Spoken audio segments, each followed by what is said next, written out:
శారదయువోలే అంటారు పోతన గారు. ఏమీ తెలియని వాడు తప్పు చేస్తే చెప్పడానికి చాలామంది ఉంటారు.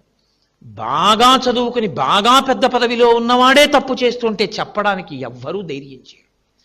అందుకే జ్ఞాని కలుడైపోతే లోకానికి ఉపద్రవం వస్తుంది. చదువుకునేవాడికే క్యారెక్టర్ చాలా అవసరం. మీరే సెట్టింగ్ ఎగ్జాంపుల్స్ అవుతారు రేపు పొద్దున్న సొసైటీకి. నేను మీకు ఒక్క మాట మనవి చేస్తాను, బాగా జ్ఞాపకం పెట్టుకోండి. సచ్చిదానంద శివాభినవ నరసింహ భారతీ స్వామి వారిని శృంగగిరి పీఠానికి ఆధిపత్యం వహించారు. ఆయన త్రికాలవేది. ఆయన మనిషిని చూస్తే మనిషిలో ఉన్న భావాన్ని పసిగట్టేవారు. ఆయన ఒకసారి అరణ్య మార్గంలో వెళ్ళిపోతోంది ఆయన క్యాన్వాయ్. సాయంకాలం అయితే ఎక్కడున్నవారు అక్కడే ఆగిపోయి చంద్రమౌళీశ్వరాభిషేకం చేస్తారు. శృంగేరి వారికి అది సంప్రదాయం. ఆయన ఒక గుడారం వేసుకుని అభిషేకం చేస్తుంటే ఆ ఫారెస్ట్ రేంజర్ వచ్చాడు అక్కడికి. వచ్చి ఆ మహారణ్యం ఎవరు లేరు కాబట్టి పీఠాధిపతుల దర్శనం తేలిగ్గా అయిపోయింది. నమస్కారం చేసి నించున్నాడు. పీఠాధిపతులు అతన్ని చూడగానే అన్నారు, నేను 3 లక్షణాలు చెప్తాను, ఇందులో నువ్వు ఏ స్థాయిలో ఉన్నావో నాకు చెప్పు అన్నారు. అడగండి అన్నాడు అతను. అసలు నీ మనసులో ఒక అభిప్రాయం రాగానే అవతల వారిని కనీసం వివరణ కూడా అడగకుండా విరుచుకుపడిపోయేంత కోపం ఉన్నవాడివా? నీ మనసులో ఒక అభిప్రాయం వచ్చిన తర్వాత అవతల వారిని విషయాన్ని విచారణ చేసి కోప్పడే స్వభావం ఉన్నవాడివా? అసలు విచారణ చెయ్యడము అనేటటువంటి మాటే లేకుండా కోప్పడిపోయి వెళ్ళిపోతూ ఉండడమే నీ ఐశ్వర్యం అనుకునే స్వభావం ఉన్నవాడివా అని అడిగారు. అది ఎందుకు అడిగారో ఆయనకి తెలుసు, విన్న ఆయనకి తెలుసు. ఆయన అన్నాడు, నేను మొదటి కోవకి చెందినవాడిని. నాకు కోపం వస్తే అవతలవాడు తప్పు చేశాడని నమ్మేస్తానంతే. అవతలవాడు తప్పు చేశాడు అనుకుంటే కదండి కోపం. నువ్వు ఇలా ఎందుకు చేశావని నేను అడగను. అసలు నేను అవతలవాడిని హ్యాంగ్ చేసేస్తాను, ఇంకా ఎంత శిక్ష అయినా వేసేస్తాను. అసలు అడగడం నాకు అలవాట్లేదన్నారు. ఆయన అన్నారు, నువ్వు నా దర్శనానికి వచ్చావు కదా, నేను నీకు ఇచ్చే కానుక ఒక్కటే, నువ్వు 2వ స్థితిలోకి మారు. ఇక నుంచి కోపం వచ్చేయగానే ఆగు ఒక్కసారి. ఎందుకు ఇలా చేశావు అని అడుగు. నీ జీవితంలో ఇప్పటికి ఎన్ని తప్పులు చేశావో నీకు అర్థమవుతుందన్నారు. అతను ఇంటికి వెళ్ళిపోయాడు. పీఠాధిపతుల దర్శనం చేసుకుని అతను క్వార్టర్కి వెళ్ళేటప్పటికీ రాత్రి చాలా ఆలస్యమైంది. క్యాన్వాయ్ అంతా బయలుదేరి వెళ్ళిపోయే వరకు ఉన్నాడు. ఉండి రాత్రి 9:30కి వెళ్ళాడు. వంటవాడిని చాలా ఆకలిగా ఉంది, పలహారం పెట్టు అన్నాడు. వేపుడు ముక్కలు కూడా లేకుండా 2 గోధుమ రొట్లు పల్సగా ఉన్నటువంటి చపాతీలు లాంటివి తీసుకొచ్చి పళ్ళెల్లో పెట్టి వణికిపోతూ అక్కడ పెట్టాడు. అతనికి ఎక్కడలేని కోపం వచ్చింది. అతను ఒక 7-8 రొట్లు తింటాడు 2 రకాల కూరలతోటి.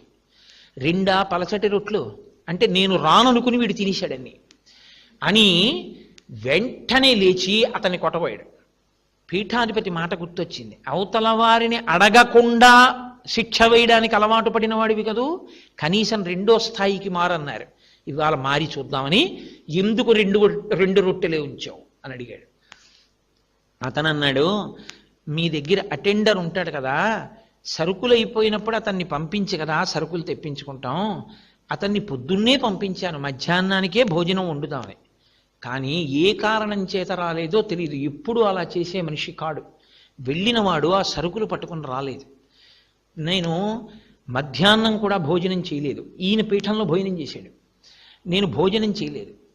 నా ఆకలి కడుపు నకనకలాడిపోతున్నా, మీరు ఒకవేళ ఏమీ తినకుండా వస్తారేమో, యజమానికి మిగల్చకుండా తినేస్తే మహాపాపమని ఎక్కడో వెతికి ఉన్న కొద్ది పిండి జల్లించి 2 రొట్టెలైతే అవి చేసి మీకు పెట్టాను తప్ప నేను ఏమీ తినలేదు. నాకు తెలియదు. వాడి కోసం ఎదురు చూస్తున్నాను.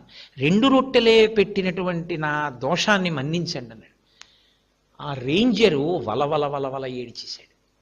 నిజంగా నేను లేచి వీడిని కొట్టేసి ఉంటే, వాడు చెప్పండి నాకు, ఎందుకంటే నా ప్రథమ కోపం ఎప్పటి నుంచో ఇంతే. ఇలా ఎందరినో కొట్టాను, ఎందరినో ఏదో పనిష్మెంట్లు ఇచ్చాను. అసలు ఎవరైనా మళ్ళీ వచ్చి ఏదైనా చెప్పపోతే వినడం అన్నది నా జీవితంలో లేదు. ఒక్కసారి విన్నంత మాత్రం చేత వీడు ఇంత కష్టపడి నాకు 2 రొట్టెలు ఉంచాడే, వీణ్ణి కొట్టబోయాను. నిజంగా మహానుభావుడు నన్ను ఈ 3 తరగతుల్లో దేనికి చెందినవాడవని అడిగి 1 నుంచి 2లోకి మారే ప్రయత్నం చెయ్యని చెప్పి వెళ్ళిపోయారు. 2వ స్థాయిలోకి రావడానికి ప్రయత్నిస్తేనే నాకు ఇన్ని దోషాలు కనపడితే నేను నిజంగా ఈ కోపాన్ని దగ్గర పెట్టుకుని ఒకరి మాట వినకుండా బతికి పదవిలో ఉండి ఎంతమందిని కొట్టానో, ఎంత పాపం మూట కట్టుకున్నానో అని వలవల ఏడ్చి ఆ 2 రొట్టెలు వంటవాడికి పెట్టాడు ఆయన ఆ రోజున. నేను మీకు ఎందుకు మనవి చేస్తున్నానంటే, మీ దుర్గుణములను మీరు గ్రహించగలరు. మీలో ఉన్న దుర్గుణాలని గ్రహించడానికి మీ ముందు ఉన్న ఎవ్వరూ ఎక్స్రే మిషన్స్ కారు. మీ లోపాన్ని మీరు తెలుసుకోవాలి. మీ లోపాన్ని మీరు దిద్దుకోవడం అన్నది ప్రారంభం చేస్తే మీరు సమాజానికి కొత్తగా చెయ్యవలసినటువంటి ఉపకారం మీరు సంపాదించుకున్నటువంటి జీతంలోంచి సింహభాగాన్ని సమాజానికి ఇచ్చేయమని కానీ, మీరు బంగారం గొలుసు కూడా వేసుకోవద్దని కానీ, మీరు ఉద్యోగం మానేసి ఎవరికో ఉద్యోగం ఇచ్చేయమని కానీ అలాంటి బోధలు చేయడానికి నేను సిద్ధంగా లేను. మీరు వ్యక్తిగత దోషాన్ని మీరు దిద్దుకోగలిగితే మీరు సమాజానికి పనికొచ్చేటటువంటి మహావృక్షం అయిపోతారు. వృక్షం కొత్తగా చెయ్యవలసినది ఏమి ఉండదు. చెట్టుగా దాన్ని రక్షిస్తే అది వృక్షం అయిందనుకోండి, చాలంతే. పళ్ళు ఇచ్చేస్తుంది, కాయలు ఇచ్చేస్తుంది, నీడ ఇచ్చేస్తుంది, ఆకులు ఇస్తుంది, కొమ్మలు ఇస్తుంది, ఎండువు ఇస్తుంది, వంట చెరకు ఇస్తుంది, అన్నిటినీ ఇచ్చేస్తుంది. అన్నిటినీ ఇవ్వగలిగినటువంటి ఒక చెట్టు తయారవడానికి మొక్కగా ఉండగా నీళ్లు పోస్తే ఎలా సరిపోతుందో, మీలో ఉండేటటువంటి దుర్గుణములను పరిశీలన చేసుకోగలిగిన శక్తిని మీ అంత మీరు సంపాదించుకోగలిగినటువంటి స్థితిని పొందగలిగితే చాలు. మీరు మహావృక్షాలు అవుతారు ఈ జాతికి. మీ నీడలో సేద తీరిపోతుంది ఈ దేశం. ఎంత గొప్ప గొప్ప అధికారులు అవుతారు. Just a Pat on the shoulder of your శాంతిని, మీ చుట్టూ ఉన్న వాళ్ళ మనశ్శాంతిని, మీ క్రింద పనిచేసే వాళ్ళ మనశ్శాంతిని, మీ దగ్గర పని చేయడానికి వచ్చే వాళ్ళ మనశ్శాంతిని రేపు ఇదే నిర్ణయిస్తుంది. మీరు ఇవాళ పిల్లలు మీకు తెలియదు, మీరు ఉద్యోగంలోకి వెళ్ళినప్పుడు మీకు తెలుస్తుంది. ఒక ఆఫీసర్ వెళ్ళిపోయి కొత్త ఆఫీసర్ వచ్చేటప్పుడు ఆయన కింద పని చేయవలసిన ఉద్యోగులందరూ ముక్త కంఠంతో అడిగే మొదటి ప్రశ్న ఏమిటో తెలుసా అండి? What kind an officer he is అంటారు. ఎలాంటి వాడండి ఆయన అంటారు. Boy is a quick and chivalrous man. చాలా కోపడతాడండి, ప్రథమ కోపి, చాలా కోపం, ఫైల్ విసిరి పారేస్తాడు అంతే. ఎంత కోపం అన్నారనుకోండి. అసలు మొదటి విషయం ఏమిటంటే, లోపలికి వెళ్ళి ఛాంబర్లోకి వెళ్ళి మాట్లాడడానికి సగం చచ్చిపోతారు ఉద్యోగస్తులు. ఎందుచేత అంటే కమ్యూనికేషన్ స్కిల్స్ అనేటటువంటివి అందరి యందు ఒక్కలా ఉండవు. అన్నీ తెలిసి ఉంటారు, కానీ భూపసభాంతరాళమున పుష్కళ వాక్చతురత్వము కొంతమంది యొక్క అదృష్టం. అందరూ అలా మాట్లాడి చెప్పడం కుదరదు. ఆఫీస్లోనైనా ఫైల్ బాగా రాసిన వాడు ఆఫీసర్ గారి దగ్గరికి వెళ్ళి ఇలా ఎందుకు రాశావు అంటే నేను ఇందుకు రాశానండి అని చెప్పలేడు. ఆఫీసర్ గారి దగ్గరికి వెళ్ళి నిలబడేటప్పటికీ భయపడిపోతాడు. భయపడిపోయి అక్కడే ఉంటుంది ఆ పేపర్, తను రోజు ఫైల్ చేసిందే. కంగారు పడిపోయి ఆ కాగితాలు ఇలా ఇలా ఇలా తిప్పేసి ఇంతలో కాగితం జారిపోతుంది. ఏమిటే ఈ ఫైలింగ్ అంటే, నేను కంగారు పడిపోయి ఆ పేపర్ ఎక్కడ పెట్టావు, అదేంటి ఇంతసేపా, కాగితాలు ఎక్కడ పెడుతున్నావు నీకు తెలీదా అంటాడు. సార్ నేను ఇప్పుడే చూస్తాను సార్, నీ ఫైల్ ఎట్టుకెళ్ళిపోయి చెమట పట్టేసి. నేను ఎంతోమందిని చూశానండి ఆఫీసుల్లో కేవలం కోపదారులైనటువంటి అధికారుల వలన ప్రాణాలు కోల్పోయిన ఉద్యోగస్తులు ఉన్నారు. టెన్షన్కి సబ్జెక్ట్ అయిపోయి భయపడిపోయి. ఇంటికెడతాడు, భార్యకి భయం, బాబాయ్ వస్తున్నారు, దేనికి కోపడతారో భయం. కాఫీలో కొంచెం పంచదార తక్కువైతే కోపం, పంచదార ఎక్కువైతే కోపం. సరికదా దాన్ని చాలా గొప్పగా దే క్లెయిమ్ ఏమనంటే, నాకు చాలా కోపం అండి అంటుంటాడు.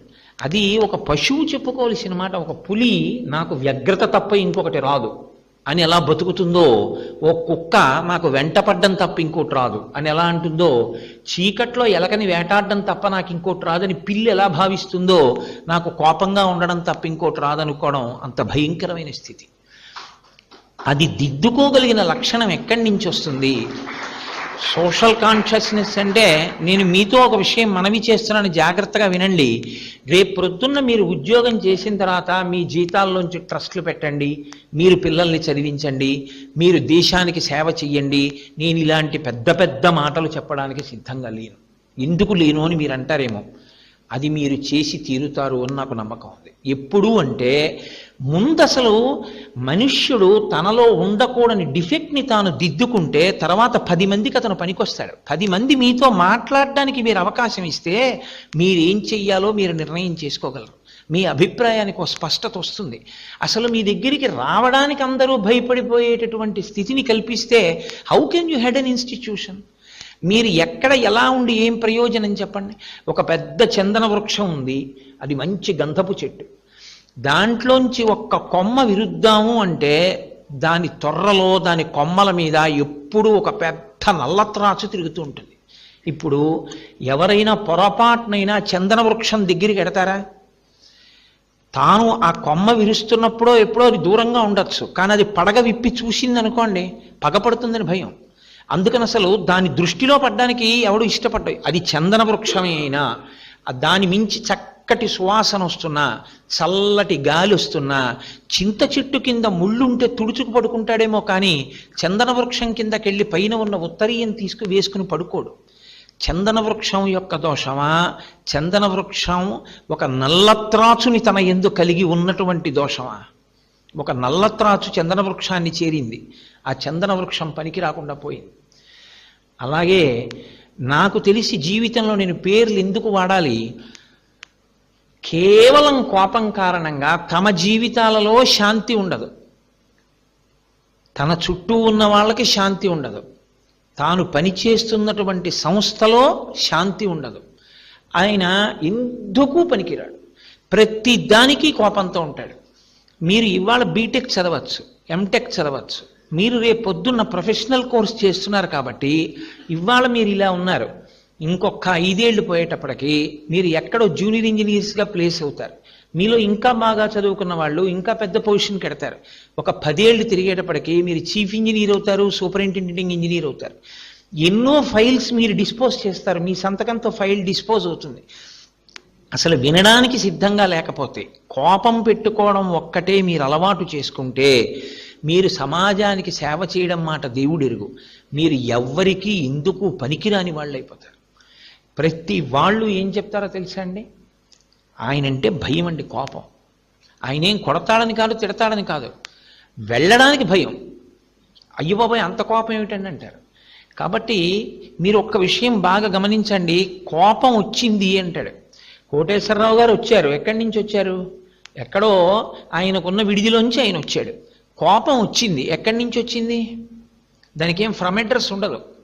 కోపం మీలోనే ఉంటుంది. మీలోనే ఉన్న కోపము ఎదురు చూస్తుంటుంది అవకాశం.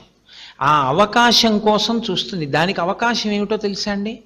మీ ఈగో దెబ్బతింది అన్న బుద్ధి మీకు కలిగిన ఉత్తర క్షణంలో అది ప్రకోపిస్తుంది.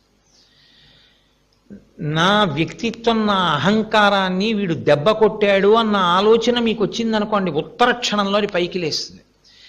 చాలా కోపం ఉంది అనడానికి కారణం ఏంటంటే నాకు చాలా ఉన్నాయి అన్న అహంకారం ఆయన ఎందు ఉంది అని గుర్తు. నేనెంతటి వాణ్ణి అనుకున్నవాడు పోన్లేదు ఏదో మాట్లాడాడు, తెలిసి తెలియనితనం అందరూ ఒకలా ఉంటారా? క్షమించి విడిచిపెడతాడు. లేదా అలా ఉండకూడదమ్మా, తప్పు, అలా ఉండకు, తప్పు కదా, దానివల్ల నువ్వు ఏ ప్రయోజనం సాధిస్తావు, నువ్వు పాడైతే నాకు మనసు ఖేదంగా ఉంటుంది, అలా ప్రవర్తించకు అని చెప్తాడు. అవతల వారిని అర్థం చేసుకునే ప్రయత్నం చేస్తాడు కోపం లేకపోతే. కోపం అస్తమానం ఈగో దెబ్బతిని కోపం వచ్చేసినటువంటి వాడు ఎంతటి మహాపాపమైనా చేసేస్తాడు. క్రుద్ధ పాపం నకుర్యాత్కః క్రుద్ధో హన్యాద్గురూనపి క్రుద్ధ పరుషయా వాచ నరం సాధు నధీక్షిపేత్ అంటుంది రామాయణం. గురువు గారిని చంపేయడానికి కూడా కోపావేశం వచ్చినటువంటి వాడు వెనుకాడడు. మీకు నేను పేర్లు చెప్పడం ఇష్టం లేక నేను చెప్పట్లేదు. అతి కోపంలో కోపం తమకి ఆస్తి అనుకున్న వాళ్ళు ఆ కోపం ఉన్మాదాన్ని కల్పించేస్తే క్షణికోద్రేకంలో చెయ్యకూడని పని చేసేసి జీవితాంతం విచారిస్తూ యావజ్జీవిత కారాగార శిక్ష అనుభవిస్తూ కారాగారాల్లో ఉండిపోయిన మేధావులు ఉన్నారు.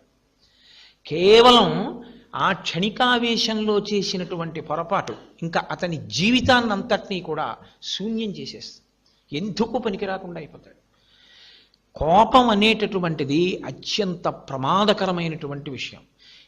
మీ కోపాన్ని మీకు మీరుగా పరిశీలించి దిద్దుకోవాలి తప్ప నాకు కోపం వచ్చేసిందండి అన్న తర్వాత నేను కోపిష్టివాణ్ణి అన్న తర్వాత మిమ్మల్ని ఆ కోపం తగ్గేటట్టు చేయించగలిగినటువంటి వాడు ఉండడు. దానికన్నా శత్రువు లేదు. మీరు ఎప్పుడు ఒకటి గుర్తుపెట్టుకోండి, కోపం వచ్చినప్పుడు మీరు ఎప్పుడైనా అద్దం ముందు మీకు మీరు నిలబడి చూసుకోండి. ఎంత నెత్తురు, ఎంత ఉద్వేగంతో నొరగలు కక్కుతూ పరిగెడుతుంటుందో. బ్లడ్ ప్రెషర్ పెరిగిపోతుంది. లోపల మీరు దేవాలయంలోకి వెళ్ళి ఈశ్వరుడి ముందు కూర్చున్నా సరే, మీరు ఎవరి పట్ల వ్యగ్రతతో ఉన్నారో అదే గుర్తొస్తుంది. ఆలోచన మీద ఆలోచన, ఆలోచన మీద ఆలోచన పెరిగిపోయి మీరు ఊగిపోతుంటారు, ఉద్రేకపడిపోతుంటారు. ఆ సమయంలో అతనికి మనుష్యుడు కాదు, రాక్షసత్వం ఆవహించేస్తుంటుంది. మిమ్మల్ని మీరు పరిశీలించుకోకపోతే నేను ఇలా ఉండొచ్చా, ఇంత కోపం ఏమిటి నాకు, ఈ కోపం వల్ల నేను సాధించేది ఏమిటి అని కోపం వచ్చినప్పుడు మీరు కాసేపు మౌనంగా కూర్చుని ఏకాంతంలో మీకు వచ్చిన కోపాన్ని మీరు ఎలా విడిచిపెట్టచ్చు, పాము తన శరీరంలోంచి వచ్చిన కుబుసాన్ని తాను ఎలా విడిచిపెడుతుందో, యథోరగస్తచం జీర్ణాం సవై పురుషముచ్యతే అంటుంది రామాయణం. వాడే పురుషుడు అంటుంది. పాము కుబుసాన్ని విడిచిపెట్టినట్టు తన కోపాన్ని తాను పరిశీలనం చేసుకుని కోపాన్ని విడిచిపెట్టగలిగిన వాడెవరో వాడు దేశానికి, సమాజానికి పనికొచ్చి తీరుతాడు. మీకు అందులో సందేహం ఏం లేదు. ఎందుకో తెలుసా అండి, 10 మంది అతనితో మాట్లాడగలుగుతారు. 10 మంది మాట్లాడగలగడం అన్న విషయం వచ్చేటప్పటికీ అసలు కోపం అంటూ లేకపోతే మీరు ఇంకోళ్ళ మాటలో ఉన్నటువంటి సత్యాన్ని మీ అభిప్రాయం కన్నా వాళ్ళ అభిప్రాయంలో ఉన్నటువంటి ఔన్నత్యాన్ని మీరు నిష్పక్షపాతంగా పరిశీలనం చేయడం అలవాటైతే మీ యందు ఒక సుగుణం అలవాటు. ఓ, నేను చేసిన ఆలోచన కన్నా ఇతను చేసిన ఆలోచన చాలా బాగుంది, మంచి మాట చెప్పాడు, సో మనం ఇది ఆచరణ చేద్దాం అని, బాగుందోయ్ నువ్వు చెప్పిన ఆలోచన చాలా బాగుంది అలా చేద్దాం అని మీరు అనగలిగితే చాలామంది మీకు ఏదైనా చెప్పడానికి సిద్ధంగా ఉంటారు. మంచి ప్రణాళిక మీకు అందడానికి అవకాశం ఉంటుంది. ఇవాళ అసలు ప్రణాళికాబద్ధమైనటువంటి జీవితం కానీ, ప్రణాళిక నిర్మాణంలో కానీ ఇబ్బంది ఎక్కడ ఉంటుందంటే, అసలు ఎవరు ఫీల్డ్ స్టాఫ్ ఉంటారో, అసలు నిజంగా కష్టం సుఖం అనుభవించేవాడు ఎవరు ఉంటాడో వాడితో ఇంటరాక్ట్ అవ్వగలిగినటువంటి స్వభావం టాప్ ఆఫీసర్స్కి పోయింది. వాళ్ళు కింద వాడితో మాట్లాడరు. ఎందుకు మాట్లాడరంటే ఈగో. నేను మీతో మనవి చేశాను కదా, అతనితో మనం అతన్ని మనం అడగడం ఏంటి. కాబట్టి ఈయన ఏసీ ఛాంబర్లో కూర్చుని ఏది నిర్ణయిస్తాడో అది అక్కడ జరగాలనుకుంటాడు. కానీ అది అక్కడ చేయడం ఎంత కష్టమో నిజంగా చేసేవాడి కోడికే తెలుసు. చేసేవాడితో ప్రణాళిక రచన చేసేవాడు మాట్లాడ్డాడు, ప్రణాళిక రచన చేసిన వాడు చెప్పినది ఆచరించడం సాధ్యం కాదని కింద పని చేసేవాడికి తెలుసు. వీళ్ళిద్దరి మధ్య సమన్వయం లేకపోవడం వల్ల అసలు కొన్ని వేల కోట్ల రూపాయల నిధులు దేని కొరకు వెచ్చింపబడుతున్నాయో ఆ నిధులు సామాజిక ప్రయోజనాలకి అందకపోవడం అన్న అగాధం అక్కడే ప్రారంభమైంది. అసలు నిజంగా మాట్లాడడము, అభిప్రాయాన్ని స్వీకరించడము అన్నది నిజంగా వస్తే ప్రతి చోట ఈ వ్యాక్యూమ్ ఉండదు. చాలా ఫుల్ ప్రూఫ్గా ఉంటాయి ప్లాన్స్ అన్నీ కూడా. భవిష్యత్ తరాల్లో మీరు రాబోయే కాలంలో గొప్ప అధికారులు కాబోతున్నారు. మీ చేతులతోనే మీరు కొన్ని వేల కోట్ల రూపాయల ఫండ్స్ రిలీజ్ అవ్వడానికి సంతకాలు పెడతారు. మీలో ఎవరెవరు ఎంత పెద్ద ఇంజనీర్స్ అవుతారో, ఎవరెవరు ఎంత పెద్ద పెద్ద సంస్థలకి హెడ్ చేస్తారో, ఎవరెవరు చీఫ్ ఎగ్జిక్యూటివ్ ఆఫీసర్స్ అవుతారో ఈశ్వరుడు నిర్ణయం చేస్తాడు. కానీ మీరెప్పుడు ఇది జ్ఞాపకం పెట్టుకోండి. నాకు పేరు చెప్పడం ఇష్టం లేదు, కానీ మీతో నేను ఒక విషయం మనవి చేస్తాను. ఒక మాట ఆఫీసర్ కిందకి దిగొచ్చి మాట్లాడడం అన్నది ఎంత మారుస్తుందో నేను మీకు ఒక సందర్భం చెప్తాను. నేను పనిచేస్తున్న కేంద్ర ప్రభుత్వ సంస్థలోనే ఒక 1.5-2 సంవత్సరాల క్రితం అకస్మాత్తుగా ఒక ఆర్డర్ వచ్చింది. ఒక రోజున మన సంస్థకి ఒక ప్రత్యేకమైనటువంటి గుర్తింపు తేవాలి అని సంకల్పం చేశాం. ఆ సంకల్పం కారణంగా ఆఫీసులో ఉన్నటువంటి పాత ఫైల్స్ అన్నిటినీ కూడా తీసేసి, నెంబర్స్ వేసేసి, దులిపేసి తీసుకెళ్ళి ఎక్కడో పెట్టి, అందులో మనకు అక్కర్లేదు అన్న ఫైళ్ళు ఎన్నున్నాయో చూసి, ఆ ఫైల్స్లో ఎన్ని పేజెస్ ఉన్నాయో రాసి, దాని సబ్జెక్ట్ రాసి ఒక లిస్ట్ తయారు చేసి ఆ ఫైల్స్ అన్నీ పాత కాగితాల వాళ్ళకి అమ్మేసేయండి. ఏ ఫైల్స్ మనకు అవసరం అనుకుంటారో రిఫర్ చేయవలసి ఉంటుంది అనుకుంటున్నారో ఆ ఫైల్స్ని అట్టెపెట్టి వాటిని జాగ్రత్తగా రికార్డ్ రూమ్లో పెట్టండి. ఈ సంవత్సరంలో రన్నింగ్ ఫైల్స్ ఏ ఉన్నాయో అవసరం అనుకున్నవి ర్యాక్స్లో ఉంచండి. ఇన్స్పెక్టింగ్ ఆఫీసర్స్ వచ్చినప్పుడు దుమ్ము పట్టేసినటువంటి అన్ని వేల ఫైళ్ళు ఉండకూడదు. ఇది సర్క్యులర్ యొక్క సారాంశం. సాధారణంగా ప్రభుత్వ రంగ సంస్థల్లో ఎలా ఉంటుందంటే ఇలాంటి ఆర్డర్ వచ్చింది అనుకోండి, సర్క్యులేట్ చేస్తారు అందరికీ. వెంటనే స్టాఫ్ దాన్ని చదివి వెంటనే ఎలా రెస్పాండ్ అవుతారంటే, ఈ దుమ్ము ధూళి ఇవన్నీ ఆవిడ దులుపుతాడండి, దగ్గు వస్తుంది, పరిచయం పడుతుంది, ఇన్ని ఫైళ్ళు ఇప్పుడు మనం చదివి ఈ పాత ఫైళ్ళన్నీ ఇందులో ఏవు పనికి వస్తాయో ఏవు పనికి రాకుండా పోతాయో మనం చేయగలమా? మన వల్ల అయ్యే పనే. ఆఫీసర్లు చేసుకుంటారు, చేసుకుని ఏవి ఉంచి చూడమంటే అవే మనం చూస్తాం. క్యాజువల్ లేబర్ని పెట్టమనండి, ఆ లేబర్ అంతా దులుపుతారు, కావాలంటే దూరంగా ఓ కుర్చీ వేసుకుని ముక్కుకో రుమాలు కట్టుకుని పోనా ఫైల్ పనికి వస్తుందో రాదో చూసి పక్కన పడేస్తానంటాడు. నేను ఆశ్చర్యపోయింది ఎక్కడంటే, నా జీవితంలో మాకు ఆ సమయంలో కాకినాడ డిస్ట్రిక్ట్కి అధికారంలో ఉన్న ఆఫీసరు మీటింగ్ పెట్టారు. మీటింగ్ పెట్టి ఆయన మాట్లాడింది కేవలం 5 నిమిషాలు మాట్లాడారు. ఆయన అన్నారు, మనకి ఇలాంటి సర్క్యులర్ వచ్చింది, నాకు తెలుసు ఇది చాలా కష్టమైన పని, మీలో అందరూ 50 ఏళ్ళు దాటిన వాళ్ళు, ఇప్పుడు మీరు పాత ఫైళ్ళన్నీ దులిపితే మీకు అనారోగ్యపరమైన సమస్యలు వస్తాయి, కాబట్టి ఇబ్బంది కలుగుతుంది. కానీ నేను ఒకటి చెప్తున్నాను, మన ఇల్లు బాగా బూజు పట్టేసి ఉంటే ఏదో ఒక సందర్భంలో ఇంకా కూతురు పెళ్ళి వస్తోంది అన్నప్పుడు తప్పదుగా, ఇల్లంతా దులుపుకుని సర్దుకోవాలిగా. నేను మిమ్మల్ని చెయ్యమని అడగను, నేను ఆఫీస్ ఆర్డర్ వేసి మిమ్మల్ని రమ్మని అడగను. మీలో ఎవరు రావద్దనుకుంటున్నారో వాళ్ళు నాకు చెప్పక్కర్లేదు. రాని వాళ్ళ పేర్లు నేను రాసుకోను. ఎవరు రాలేదో ఆ పేర్లు ఎవ్వరూ నాకు వచ్చి చెప్పక్కర్లేదు. నేను ఆదివారం నాడు, వచ్చే ఆదివారం నాడు ఉదయం 8 గంటలకి ఒక లుంగీ కట్టుకుని వస్తున్నాను. మీ ఎవ్వరూ రాకపోయినా నేనేమీ అనుకోను. నేను అలా ప్రతిరోజు ఆదివారం నాడు వచ్చి చూసి నేను చెయ్యగలిగినంత చేస్తాను. ఇంటికి నేను ఆఫీస్కి హెడ్ని కాబట్టి. ఒకవేళ నా ఒక్కడి వల్ల ఆ రోజు కొంత పని అయితే నేను రేపటి నుంచి ప్రతిరోజు ఉదయం 7 గంటలకు వచ్చి 9 గంటల వరకు నేను చెయ్యగలిగినంత చేసి పెట్టి వెళ్ళిపోతుంటాను. నేను ఇలా ఎన్నాళ్లలో చేయగలిగితే అన్నాళ్లలో నేను చేస్తాను. ఒకవేళ నేను ఇలా 6 నెలలు చేసి మీలో ఒక్కరు రాకపోయినా నేను మీలో ఎవరిని ఏమీ అన్నా. ఒకవేళ ఇది మన ఇంటి పని అని మీరు రావాలి అనుకుంటే మీకు స్వాగతం, మీ అందరూ కూడా ఈ ఆదివారం నాడు రావచ్చు అంతే ఆయన చెప్పి వెళ్ళిపోయారు ఛాంబర్లోకి. మీరు నమ్ముతారా? Permission to leave the head quarters పెట్టి సెలవు పెట్టేసి గ్రాంట్ చేయించుకున్నటువంటి అఫీషియల్స్ ఇళ్ళకి ఫోన్ చేసి, ఇప్పుడు కాదు మనం తర్వాత పెడదాం, ఈసారి మేము కమిటెడ్గా ఒక పని చెయ్యాలనుకుంటున్నాం ఆఫీసులో, so we're applying for cancellation of leave అని 100% స్టాఫ్ ఆదివారం నాడు ఆఫీస్కి వచ్చేసి సాయంకాలం 5 అయ్యేటప్పటికి ఆఫీస్ అంతా అద్దంలా మారిపోయింది. ఆయన మరునాడు ఉదయం మీటింగ్ పెట్టి స్టాఫ్ అందరికీ ఒక కమెండేషన్ ఇచ్చారు. ఒక కుటుంబం, ఒక టీం వర్క్గా మనందరం కలిసి ఒక్కొక్కసారి అసాధ్యములు అనుకున్నవి చెయ్యి కలిపితే అసాధ్యములను సుసాధ్యములను చేయగలము అని పూనిక కలగడానికి నాకు ఇది ఒక గొప్ప అవకాశమైంది. మీ అందరికీ నా హృదయపూర్వకమైన అభినందనలు తెలియజేస్తున్నాను.